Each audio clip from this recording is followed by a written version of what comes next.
I am back. I can't hear myself. Can I hear myself? Yes, I'm back. Welcome back to today's stream. I'm still the same person. It's still the same day, Monday, January 20th.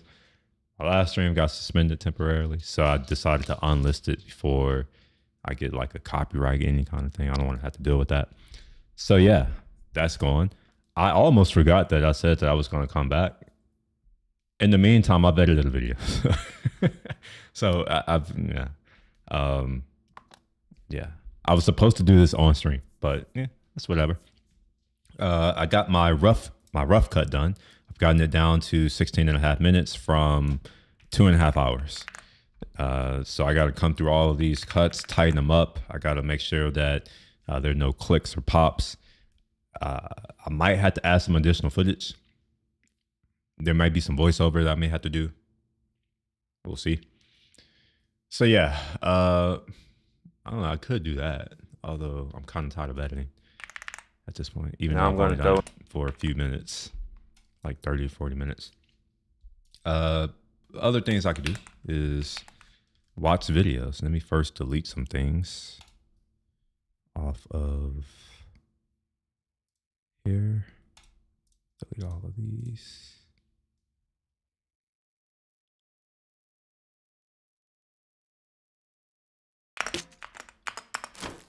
Okay. I have some images that I just posted as well, like this one. So I'll delete that. And this one. I'm debating whether or not I want to post this.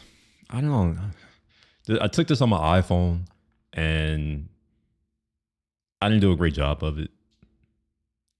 This is cropped too. Like, just keep that in mind. I didn't take it in the right orientation, so I had to crop it weirdly.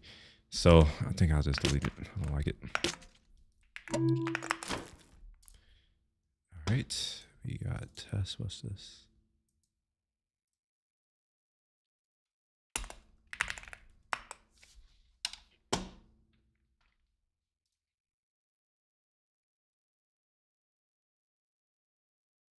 Oh, I forgot. So last time I was working, and honestly, I shouldn't be doing this anyway. Not today, but I'll still kind of talk about it.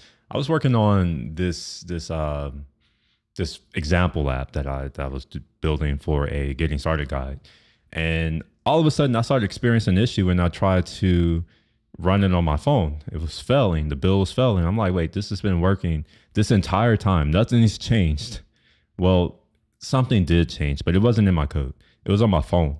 I learned that whenever you have an app, Apple likes to verify things. And if you have a, like a proxy server or something, it won't want to verify things, which is kind of, I don't know if I like that. So it was a verification issue because I had a man in the middle proxy profile installed on my phone as well as enabled. And once I disabled it, all of a sudden it worked. So I discovered it 5 minutes after I ended my last work stream. Cause I was just like, oh man, I'm not about to just give up on this. So 5 minutes later, I was like, oh yeah, this is it. And yeah, I was unblocked.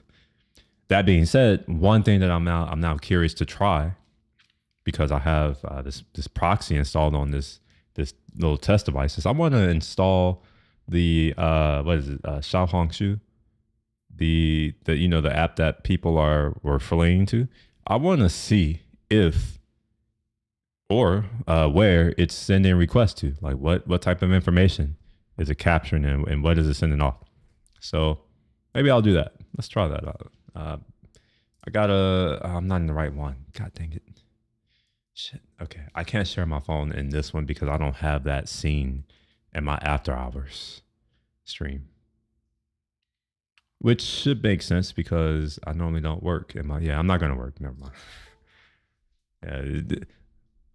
I have these different profiles in Ecamm, and it's actually really good because it prevents me from like getting off task or track for that particular type of stream.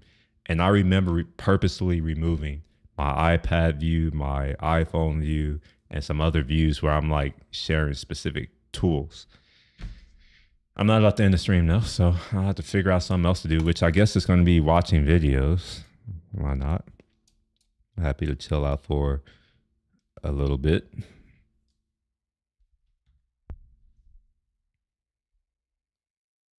Wait, I don't have any videos here. God dang it. Okay, I have to find videos to watch, man. Okay.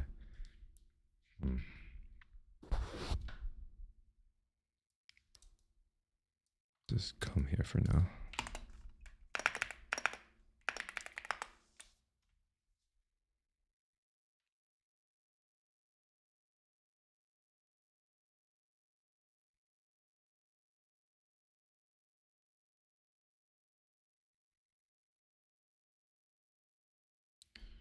Let's see what Anton Daniels has to say. I see a video from him that's relevant. It's about the inauguration. So I'm like, oh, I'll just watch part of the inauguration. Let's see what he has to say about it. I think he went there in person.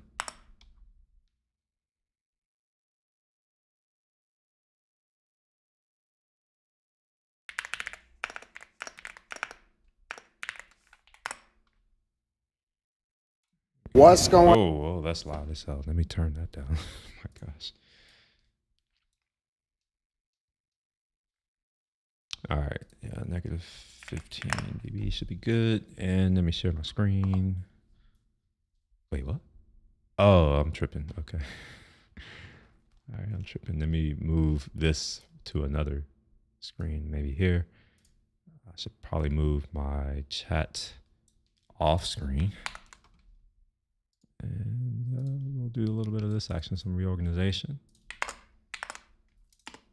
Going on is Anton from AntonDaniels.com. I appreciate you guys for continuing to rock with me. Man, that event last night was absolutely awesome. We made the trip over there from Portland, here over in DC. Right now I'm staying at, it don't matter where I'm staying at. Y'all don't really care about that. The event was awesome, but before we get to that, y'all gonna give Trump some credit for actually saving y'all on TikTok? Oh yeah, I forgot all about that. Yeah. I wonder, are people going to not use TikTok in protest because Trump saved it? It wasn't your man Biden. You know, he spent his last hours pardoning people, specifically his family, with preemptive pardons, whatever the hell that is. I don't know if that should be able to be held up in court. I hope that Trump, you know, tries to get that prosecuted. Because nah, you can't come in talking about, oh, no one's above the law, and then you come in and you make your family and yourself and the people who you conspired with above the law. Nah. I forgot all about that. Y'all should, because the Biden administration had no intention of saving y'all. For me, it really doesn't make any difference. True story. And what's crazy is that 48% of people voted for the person who was going to ensure that it wasn't going to continue to be banned. Which is crazy when you think about that half of the population is probably the one that uses TikTok the most. Just saying. I don't care either way, but for you guys, same here. I don't really care. For a lot of you guys, for most of y'all that's on TikTok, you are not conservative. You are the ones that. Yeah. He's making that point. Yes, he's making the point. I'm like, yeah, most of the people on TikTok are the folks who don't really, you know, like if you're on TikTok, let's be real. If you're just consuming TikTok, how much value to society are you actually adding? I'm not saying that to be mean or, you know, to put people down, but I'm just being dead ass. Like, if you are someone who is doing this, hold on, let me, you're doing this. This is all you do for hours a day. What is your value to the society?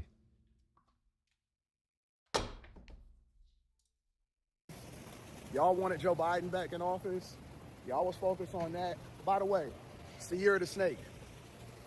It's my year. Asian people love casinos and staying at casinos. It's actually my year. And yes, I did know that's year. It's my year. I'm snake. In fact, I had a Chinese name that was given to me. I don't really use it, but it's She, which is snake.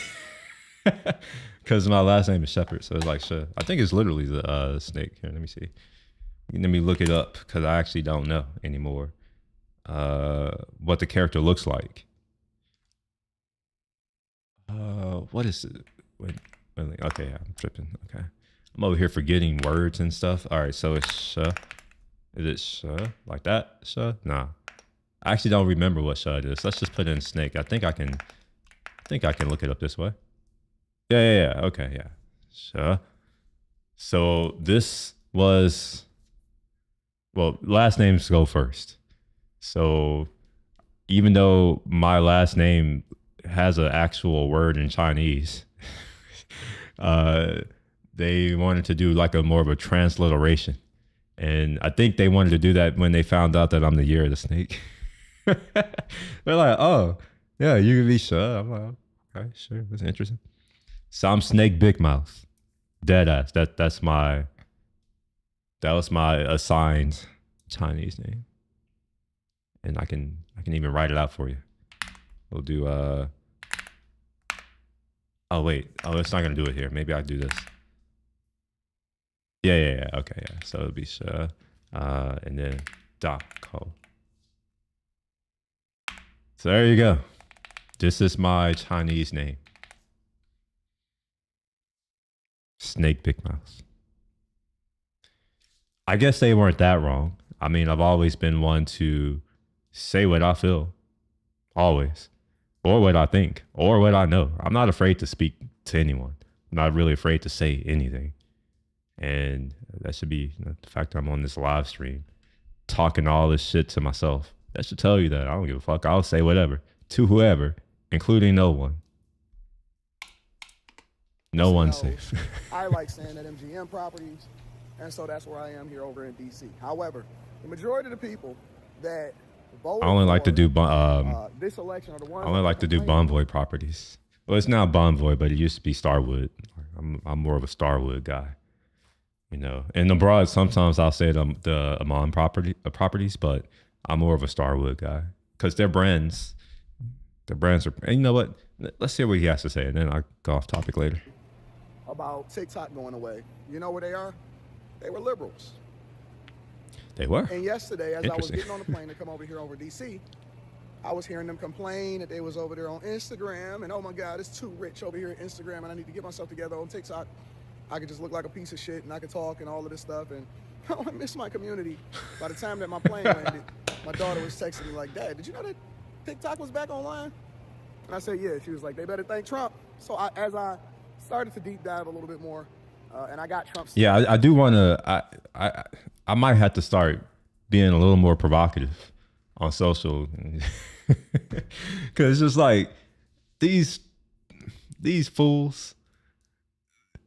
They voted for the people, and they voted for these policies, and they told them what the policies were. The problem is that these people just don't read. All of it's in public. They tell you what they're going to do. That's part of the rules, by the way. If you don't know what I'm alluding to, just do just like go learn some things. They have to tell you what they're going to do. You have to agree to it. That's how it works. That's the rules. These are rules that have been around for millennia. It's not an American thing, okay? Like, they have to tell you what they are going to do, and you have to accept it. Trump's statement was basically saying, and I'll summarize it for you guys, that he wants it to be an American company. He looks at it from a business perspective, not just from a privacy perspective and all of the stuff that's related to and concerning, privacy and China being able to get our type of stuff, all of our information and stuff like that. But he looks at it from a business perspective. And so he extended it 90 days to try to find a deal. And I know that the CEO of TikTok is here in Washington, D.C., and he's going to be at the inauguration and all of that. And so first of all, there's not truly a CEO of TikTok. ByteDance, which is the company that owns the product TikTok, created a separate entity for America, which is TikTok. But let's be real, like it's just regulation type shit, right? The company is ByteDance. The CEO of that company was installed by ByteDance. That CEO he's Singaporean. Maybe he said it. The Singaporean guy, right? What incentive does China or anyone in Singapore have to go play by our rules? It's already been made clear that Americans, we simply can't compete. We have these bullshit apps called Instagram and Facebook and what are the, I don't know, all the whatever other crap we have. X, that piece of shit. Like we have all of that. And nobody wants to use it. That should tell you something. The reason why people don't want to use it is because it's owned and operated by certain agencies and groups within our country and our ally. He wants it to be a 50-50 deal at the minimum for an American company or Americans to own 50% of TikTok, in which it's a multi-billion-dollar corporation, instead of it just going away into the wind. It won't go away. Like we just won't have it. Is on top of it. He is on it. He is absolutely on it, and I actually think that that's a great idea. So I don't know what's going to happen, but I'm definitely going to keep you guys in the loop. But y'all need to thank Trump. Y'all absolutely need to be focused and thanking Trump on doing what he's doing to save y'all little stupid applications. In addition to that, I think that conservative women are it. If you're looking for a play, if you're trying to figure out, listen, what type of women do I want to associate myself with? Last night at that event, I seen all of the most beautiful women with the right personalities. They were submissive, they were cool, they were conservative. Wait, how do you know all of that just from seeing people? How, like, how do you know that? I've always understood people to be chameleons.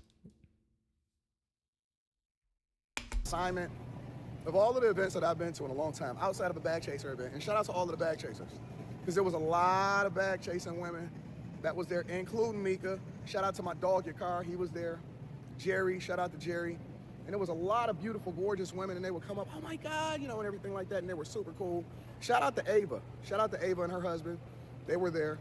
And the beautiful Sage Steele. I had an opportunity to sit down and have long conversations about what her goals were and the opportunities that she was taking advantage of, and you know, and say, hey, this is what we stand for. Same thing that we've been doing for a long time. That's so played out. Clubs played out.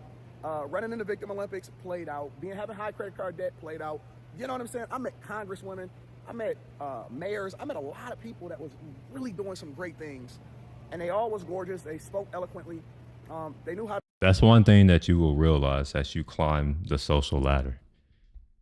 People know how to articulate themselves. Isn't that quite interesting?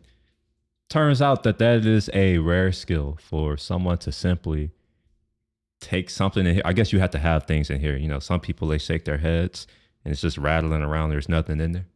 It's just empty. But, you know, let's say that you do have some things rattling around up there. Being able to pull it out and craft it and then convey that to some other human and be able to elicit some type of response. Preferably the response that you want. That's a skill. Most people don't have it. Just saying. The only way you get it is by, I mean, there are a lot of ways to get it. You read a lot, you know, so you become well read. You do a lot of things so that you become competent. And then you practice by speaking to people in all different contexts, preferably around the world. And then, you know, you can do something that I'm doing where you just talk in front of a camera and you just get good at that, I guess. I don't know. Yes, I am someone who can articulate myself. And of course, I can enunciate if I choose to. However, I get lazy and I don't feel like doing all that. So I talk the way I talk, like right now. I shape how I speak to my audience. That's another skill set. So if you're trying to, you know, climb that social ladder and get to whatever, you know, whatever you think is up there, that's how you do it. How to, you know, hold themselves down. Shout out to the Cartier family. Cartier family, dope Cartier. guys. It's Cartier. Francis Cartier. But we can say Cartier too. Again, remember. So I'm one of these people, I know how to pronounce things and I will purposefully not say it the correct way because I grew up here. I have a slight accent and I know how to turn the accent on, turn it off. Also because of other people in my family, I know how to turn on the Cajun accent if I need to, like the Creole type accent. I can do that too. I can even do my accents in other languages, which is actually kind of interesting. You know, obviously a lot of y'all may be familiar with the Cartier family, but we had some pretty good conversations and stuff like that. But honestly, being conservative, especially if you're black, is so in right now. There's nothing hotter than a beautiful conservative woman that know how to control her mouth, that know how to control the way she thinks, and is dedicated to the cause. There's so many people to name that was there that did their part. All right, I don't know all that, but sure. It's All taking right, place in a grown-up whatever you say, bro. And now we can get back to business. And I know that it's a lot of people that's gonna be feeling some type of way because Tom Homan and all of that.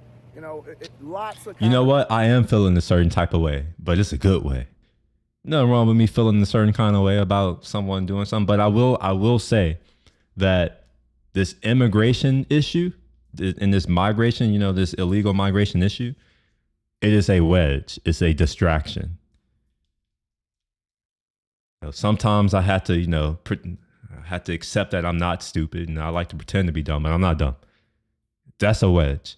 The real issue is nothing to do with migrants, illegal aliens, or any of that kind of thing. The real issue is the rich, specifically the oligarchs, the ruling elite, Elon Musk, Vivek, hell, even Trump, Mark Zuckerberg, Oprah, like literally any of these billionaires. That's really the problem. And what they are doing, because they have control over our media, over the messaging, and they have control over our politics. Just think about it. Who do you think they want the population to be focused on? To be saying that these people are the problem? Do you think they want it to be them? Or do you think they want it to be migrants and immigrants, AKA a scapegoat? They do it all the time. If you read enough, remember I was talking about how you need to read a little bit. If you read enough, you will learn that that's generally how it always happens.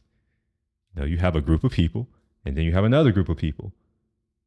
The people who think and who know, this is why intellectuals, especially among the proletaria, it's always a bad thing, is because it's always the intellectuals who like take advantage of the dumb people. So that's kind of where we're at right now, where most of the people in the country are just, I won't say the word, but I'll do this. Let's look at a graph. IQ distribution, America, USA. Let's see what we got. It should be centered around 100. Remember, because 100 is all right. So 50% of the US population has an average IQ or lower. Just let that sink in. 50%. Almost 70% of the US population has an IQ that's lower than one standard deviation above the mean. That's about 115.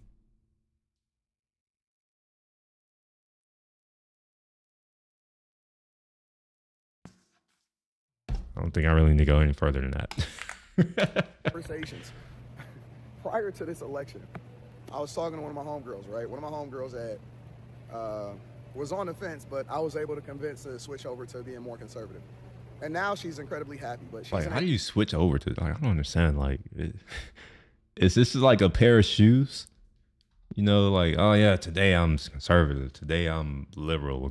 Today I'm centrist. I don't know. What's up with all these labels and people just wanting to have these labels to identify? I don't understand it.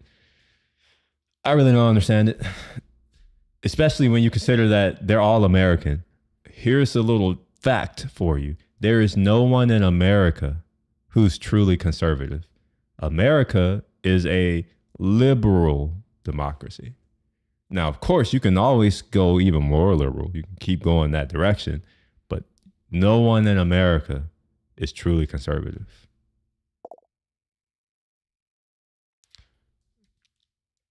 Oh yeah, I enlisted it because I don't want no drama with YouTube and them talking about, oh yeah, you're using other people's content. So I just took it down. AKA, right? And she was saying how, man, AKAs was planning to flood DC because they're anticipating Kamala Harris and the whole city was going to be pink and green because, Kamala Harris is a AKA and stuff like that. It's so many great people that's here. I met so many great people from all walks of life, black, white, Asian, all of that. You know what I'm saying? Real patriots of the country and people that really care about America. And that's what I'm looking for. I love that distinction. Black, white, Asian.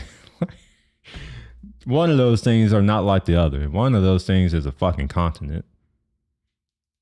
And then the other two are just made up.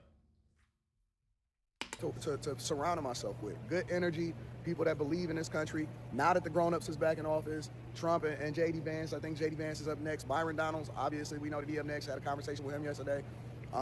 Everybody. So I'm just looking forward to everything that... I think JD could secure presidency in 4 years if President Trump doesn't fuck it up, which, you know, is on brand for him to.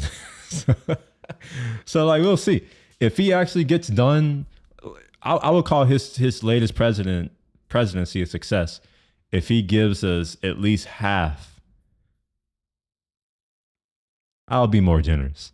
If he gives us 40% of all of the things that he ran on his platform, if he gives us 40% of those things, I will claim his presidency a success. He was president, you know, for a while, and not much really changed, you know, other than we continue to go into debt. But that's not really on him either. Like, every president has done that since Reagan or whoever that person was who did it. Like, every president has ran up the debt. The PPP loans, that was a grift. I'm not even gonna lie. They're not even loans. It was literally your tax money given to rich people. Given to rich people. You know, it's a little strange because I remember there was this thing that if you were to, you know, fight for the union, you look like me, and the union won, that you would be rewarded 40 acres and a mule. I don't know if any of those people who won and helped them win that war got any of those things that were promised, but, you know, that's where that reparations comes in. So it's kind of interesting that, you know, we don't got money for that, but we can give it to these people who already have all the money. And that was just deficit spending. So now, like, we, the taxpayers, we have to pay that back. That's how it works. This year and the next 3.5 years are going to lend us. And I think that it's a great time to be American. I think it's a great time to be a black conservative. I think it's a great time to take advantage of the opportunities that's in front of us. We got a golden opportunity now, chance of a lifetime, and I think it's going to be great. I absolutely think it's going to be great. And it will be great because you think it will be. That's how it works. At least that's how it works for me. And I imagine that other winners, it works for them that way too, where your mindset precedes the outcome. So just by having the mindset implies that you will achieve the outcome. But other people would probably disagree. And I would probably say those people are people who haven't accomplished much. I've accomplished a lot. So it's like, that's the one common thread that I see has always been my mindset. Not being willing to let things stop me from getting to what I'm trying to achieve. And that's anything, whether it be something technical, whether it be something social, whether it be something within me. And I need to be like, oh, I need to do something to improve myself. That's how I've gotten to all of the things that I've gotten to. So if someone who hasn't accomplished as much as me is telling me that's not how it works and it won't work, it's like, okay, well, shit, let results speak for themselves. Shout out to all of the beautiful ladies. There were so many gorgeous people. Great personality. Yeah. He's not saying anything anymore. Let's go on. Today's video is going to be a housing market update. So I'm going to show you what's going on with home prices, with mortgage interest rates, and forecasts for 2025. But first, I want to show you this because it's making headlines. So Texas is no longer the most popular state to move to. The #1 state. Thank God. Oh my God. Thank you. Seriously. I know I love my state and I was happy. You know, I'm happy that people consider moving here. But I just like for them to consider moving here. Especially if they come from certain places where it's just like, nah, you know, stay where you voted for certain policies and things that have fucked up where you live. Don't come over here and try to fuck up where I live. So I'm kind of happy about this. It means a few things. Housing, because we have a lot of developers who are continuing to build. We're getting to a point that we're probably going to have oversupply. You know, in that little cycle. I did a stream not long ago about the real estate cycle and the debt cycle. And I was like, you know, we're in a period of hypersupply, which means that we are about to go into a period of recession because it's always hypersupply and then, drop. So this should mean that houses become cheaper. I don't mean nominally cheaper because the prices are going to continue to rise. I know it sounds counterintuitive, but it's just going to continue to rise. And the reason why is because of inflation. All of the housing price increases, what you're really seeing is inflation. That's what inflation looks like. The value of the dollar has depreciated. You can no longer buy as much stuff with a dollar. So what do? Well, you say, I need more dollars for this thing. That being said, once you adjust for inflation and all that kind of stuff, I expect that the prices to be lower adjusted for inflation. You got to keep that in mind. Like, you got to remove inflation first. Where Americans are now migrating to is South Carolina. Texas is at number 2. South North Carolina. Carolina number 3. And Florida is now at number 4. And just so you know, in 2024, California remained the state to lose the most people. Man, it's gonna accelerate after this fire, which I don't think that it was merely an act of God. I'll say it that way. With a net loss 5 years in a row. So the second biggest loss came from Massachusetts, and the third biggest loss came from New Jersey. Okay, now let's move on to home prices. In the US, home prices continue to climb higher. So the median price of a home is currently at $427,670. He's not wrong. However, what I'm looking at, that doesn't look like higher. That looks like lower. It's always relative to the time frame that you're measuring.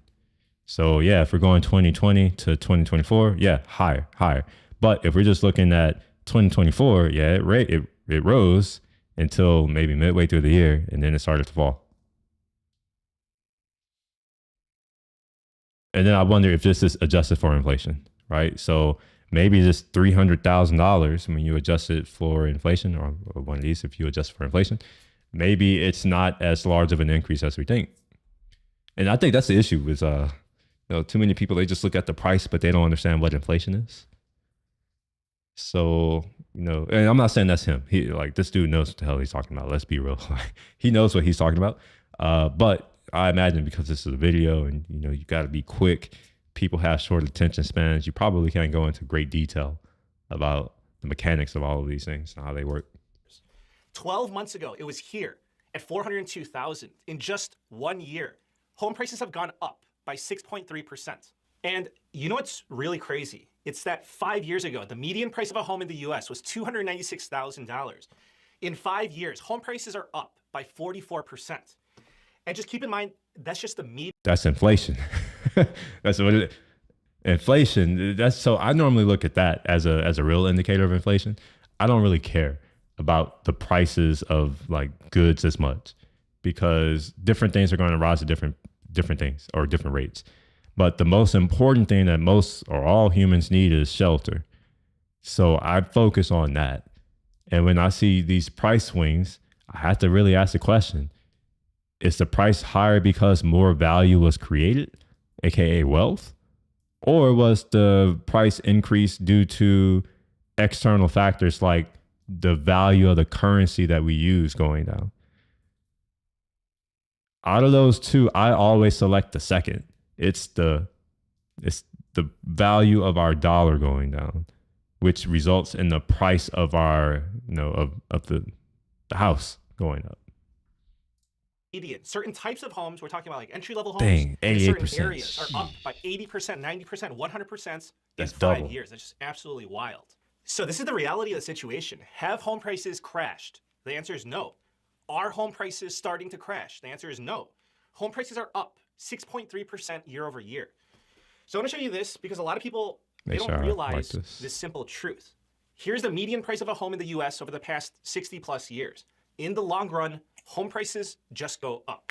Now, I just want you to be aware that if you bought a home here at the absolute worst time, 16 years ago, then you did an amazing job. You are the envy of anyone that's trying to buy a home right now. Okay, so let's move on to this very important question. If you can afford to buy a home today, should you buy a home? My answer, my opinion, is yes. What's your other option? Just think about it, really. Attempt to time the housing market with your incredible technical. Yeah, I'm probably going to, like I said, not probably. I've already indicated that I'm going to not continue my lease here. And I may either go home or I may just, I don't know, I'll buy something. because if my rent goes up again, I refuse to pay over $4,000 a month for rent. I'm paying about four grand a month right now for rent. So I'm just like, at a certain point, it's just the principle of it. I don't even have, like, even now, I don't have to pay rent. I mean, seriously, I don't have to pay rent. I can go and live for free. so I was just like, yeah, nah, I'm good. Back when it was only like $2,500, $3,000, whatever. But at $4,000, I'm like, yeah, nah. So if they come back and they're like, oh yeah, like we're keeping you the same or it's going up, nah, I'm out. In fact, I'm already out. Technical analysis skills, like it's just not recommended. So listen, of course, conditions right now, they're not ideal. But you know what? Look at the chart. It's just going to get worse. Okay, so listen, I'm going to give you my advice. I'm just going to be honest and realistic and practical with you. Very straightforward. Well, first of all, if you're in a position to buy a home right now, I mean, you're very fortunate. You probably know that. I mean, that's a very good thing. Congratulations. But if you can find a good deal, why am I on a being good home, congratulated? I don't understand. What? Why am I being congratulated? I haven't done anything. Well, I guess, I don't know. Maybe I don't spend all my money on dumb shit. Maybe that. I do spend my money on dumb shit sometimes, but all the dumb shit that I spend my money on can make me money. I think they're called assets. right now, then I would buy the home. That's just my opinion. So right now, I mean, I'm being honest and realistic. Are there a bunch of good deals on the market right now? Of course not. But I mean, like I said, it's not ideal. Like the home that I'm living in right now, it took me over 12 months to find it. I put in 7 offers on different homes. They got rejected. So that was my issue. This was actually my issue when I was first trying to buy a house. It's that, like, I'll find a house that I want. I'm just like, cause I'm more of the, when I find something I want, I'm good. I don't need to keep looking. Find something I want, put in an offer, and then it's like, no. It's like, the fuck?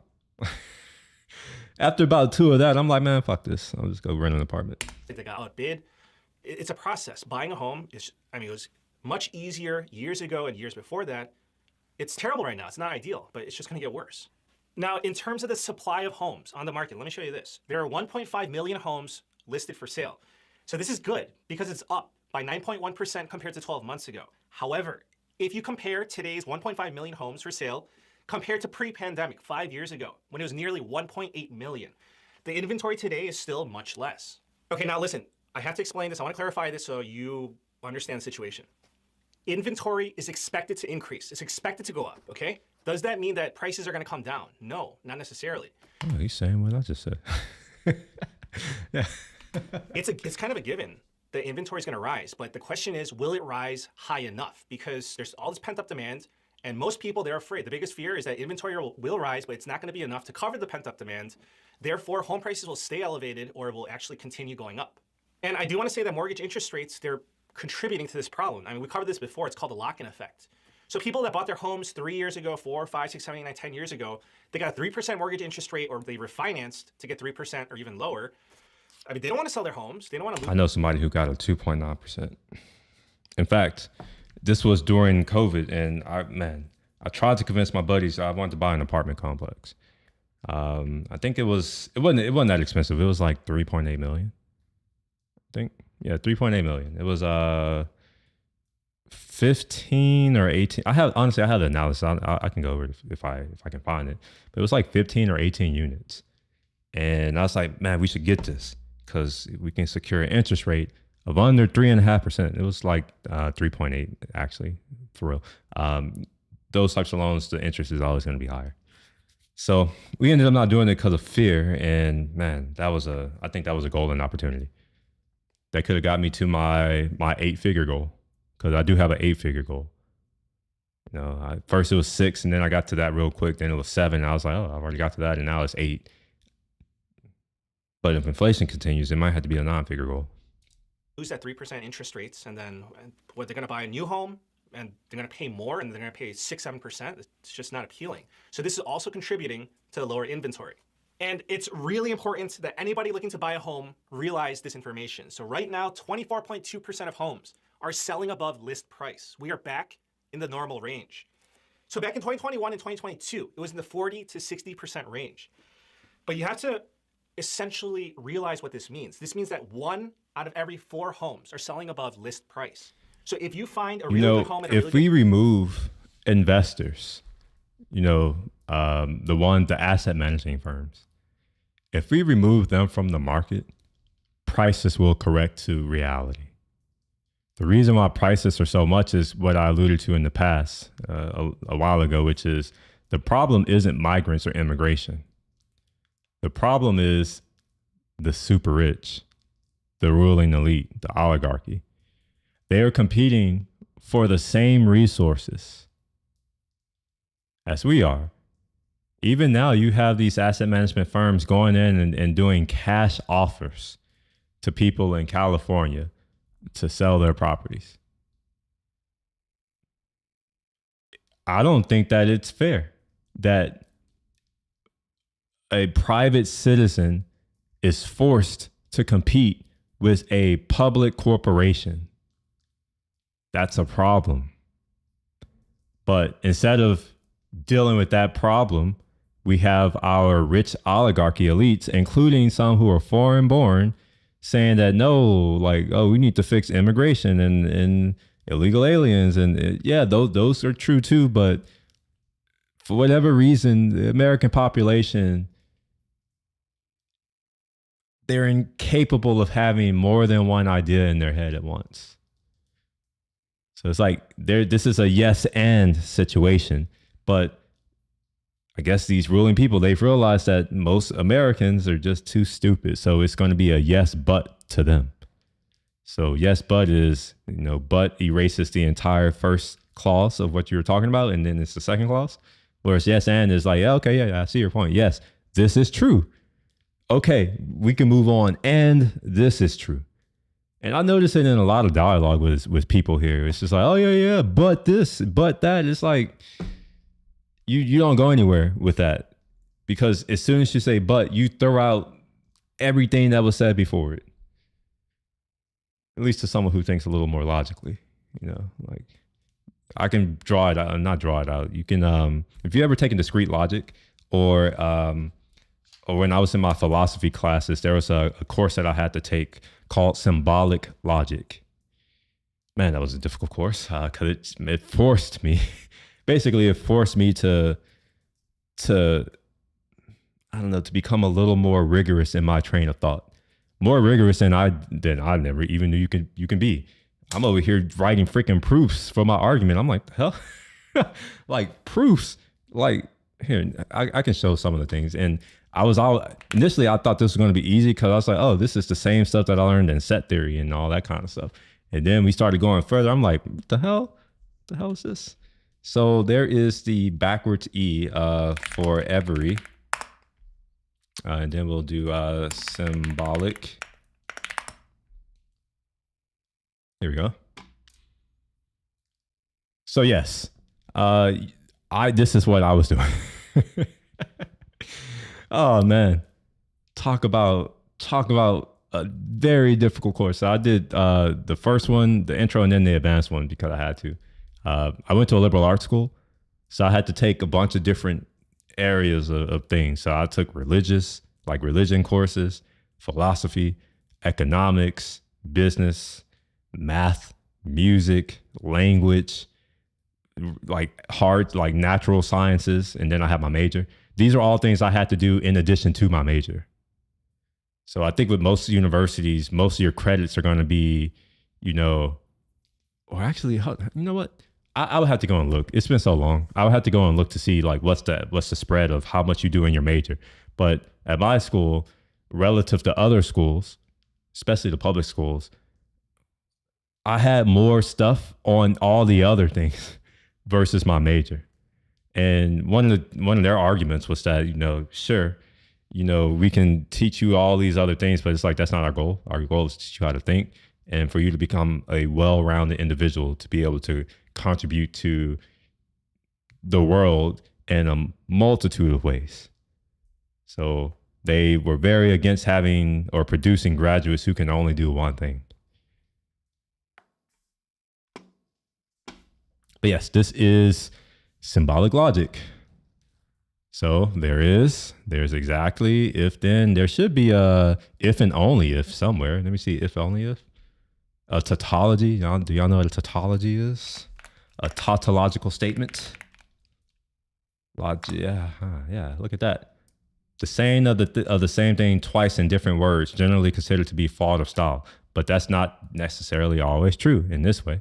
So if and only if means something, it means something important, right? So this is the type of stuff that I had to do in school. So yes, I know De Morgan's Law, but I didn't realize that you can like do argumentation. Oh my gosh.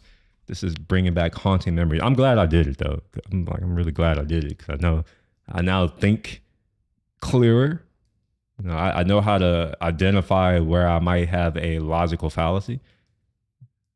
And yes, I do know, and I'll say it anyway. I don't care. Remember, like one of the cool things about knowing something is that you can break the rules. But you can only break the rules if you know what the rules are.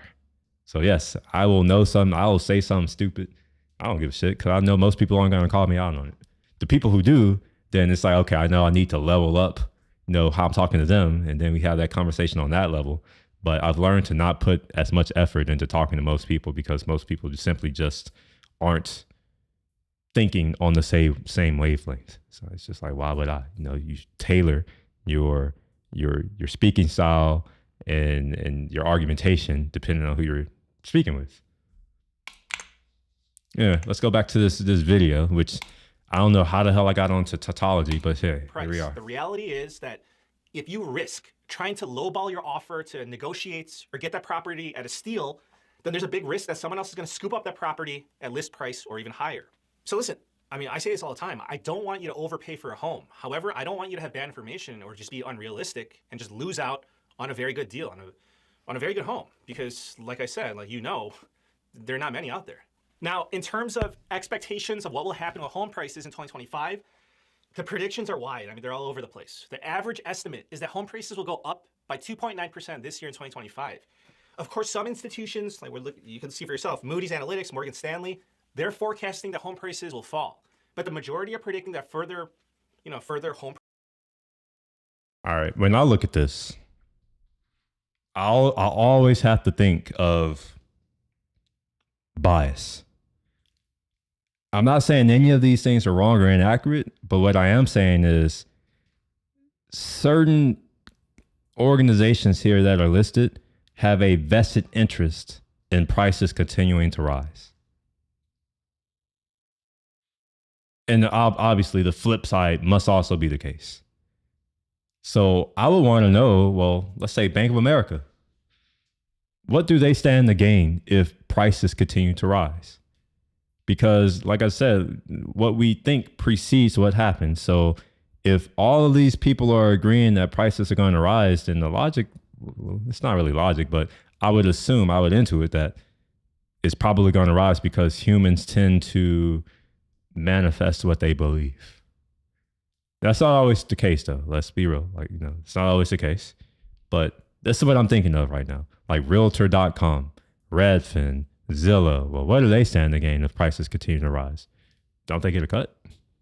I think they do. Price appreciation. So me personally, my forecast is going to be the same as 2024. I believe that 2025 is going to be an uneventful year in terms of the housing markets. Home prices will not surge. Home prices will not crash. It's going to be a boring year. When it comes to 2026, I mean, that's a totally different story. When it comes to the economy, when it comes to inflation, some major things can happen by that time. Inflation can reaccelerate hard. The economy could crash. Maybe both can happen. But regardless, it's too early to say. We don't know. 2026, what do we know? We know that home prices in the long run, they just go up. But if you can find a good deal on a good home right now, I would say. And he is right. Home prices in the long term go up. I'm going to go a little higher level. Fuck home prices. Inflation is built into our private federal central bank. Well, I shouldn't say federal, our private central bank. Inflation is built in. They target 2% a year. And for what it's worth, 2% a year is compounded. That's not just 2%, it's compounded. So the prices of things have no choice but to rise because the private bank, central bank, is devaluing our currency and they target 2% a year. It could be more or less, but their goal is 2. And they say it to your face. They're saying, hey, you taxpayer, we want every $100 that you have every year, we want it to be worth 2% less year over year. So your 100 goes down to 98. Then you take 2% of, what is that? What's 8? I can't do that kind of math in my head. So what, $1.80 or 87 or something like that? So what, you'll go down to like 97 and 96 and some change. It's just 2%, 2%, 2%, 2%, 2%. Over time, if you don't know how to do analysis, you're probably going to look at it as a linear growth, but it's not. You have to. It's actually this. I don't know if you can see that. I don't know how to draw on my computer. That's one thing that I never really learned how to do, was draw on the computer. I learned how to draw before computer, so yeah, I can't do it on here. Go for it. But just now, in terms of you can kind of see interest it. rates, I want to show. Like this path right here. That's the kind of curve you get with anything that grows exponentially. And ironically, exponential growth is one of the things that most people in our country seem to not understand. It was very evident during COVID, where that's an exponential growth function, because it's also based on the previous thing. A lot of people it's hard for them to imagine or to think about that. Show you this. So during this period right here, mortgage interest rates were falling because inflation expectations were falling and the Federal Reserve was cutting interest rates. Now recently, mortgage interest rates have gone back up because inflation concerns are resurfacing, which has caused the Federal Reserve to stop cutting interest rates. So the market expects that the Federal Reserve will not cut interest rates for another 6 months. However, in the short run, I believe that we're still headed back to 6%, which I'm going to update you in a separate mortgage interest rate video. But I would say, honestly, it's best to wait until a few weeks after Trump's inauguration, because his policies will impact dollar strength, interest rates, inflation, and of course, all these things will affect the decisions of the Federal Reserve. So right now, the biggest factor is going to be Trump's policies, and it's going to be a chain reaction. Whatever his policies are, reactions by the Federal Reserve, and then reactions by the bond market. And then whatever happens in the bond market is going to affect the 30-year fixed. But please subscribe. I'm going to keep you updated on all of this. Thank you so much for the support, and I wish you a very nice day. Take care. What's going on is Anton from AntonDaniels.com. All right, who's here? Anybody here? No one? Talking to myself? All right, I'm out.